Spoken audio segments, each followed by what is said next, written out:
ปัญญามันมีหลายระดับปัญญาอันดับพื้นฐานปัญญาอันดับกลางปัญญาอันดับสูงสุดนี่พวกเราต้องการให้ปัญญาอันดับสูงสุดเกิดขึ้นกับเราเนี่ยมันเกิดขึ้นไม่ได้เพราะพื้นฐานปัญญาเราอันดับสูงไม่มีก็เหมือนกับว่าคนเรานั่งอยู่ที่นี่ถ้าเราไม่ได้เกิดเป็นเด็กมาก่อนมันจะใหญ่ได้ไหมจะแก่ได้ไหม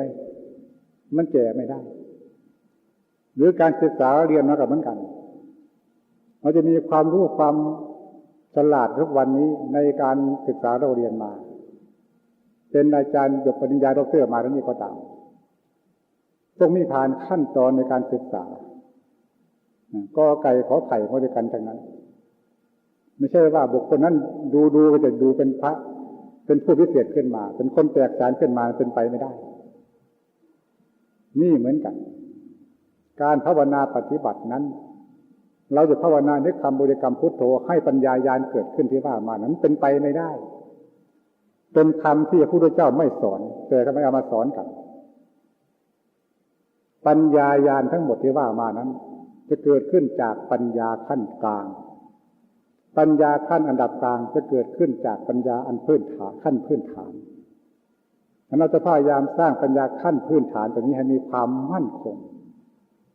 เมื่อปัญญาขั้นพื้นฐานมีความมั่นคงแล้วปัญญาอันดับกลางเรียกว่าวิปัสสนาย่อมเกิดปรากฏต่อเนื่องกันเมื่อเราพิจารณาในวิปัสสนามีความคล่องตัวแล้วตัวปัญญาญาณที่ว่ามานั้นจะปรากฏตัวทีหลังเป็นขั้งสุดท้ายเนี่ยปัญญาตัวนี้มันเกิดขึ้นจริงไหมเกิดขึ้นจริงแต่ปัญญาตัวนี้จะเกิดขึ้นจากปัญญาเองไม่ได้เกิดขึ้นจากสมาธิโดยตรงเมื่อปัญญาตัวนี้เกิดขึ้นกับนักภาวนาปฏิบัติคนนั้นเมื่อไรบุคคลนั้นจะเป็นผู้บรรลุหรือเป็นพระอริยเจ้าในช่วงขณะนาทีข้างหน้าอย่างต่ำเป็นพระอริยโสดานี่สำหรับปัญญาเกิดขึ้นแก่นักปฏิบัติแต่โดยนี้พวกเราทั้งหลายนั้นยังไม่มีความเข้าใจเรื่องปัญญาส่วนนี้ให้ดีเพียงว่ามันนึกตามความเข้าใจของครูอาจารย์สอนว่าต้องทำสมาธิไปเมื่อจิตที่มีความสงบและปัญญาย่อมเกิดขึ้นกับคิดก็มีความเข้าใจกันเท่านี้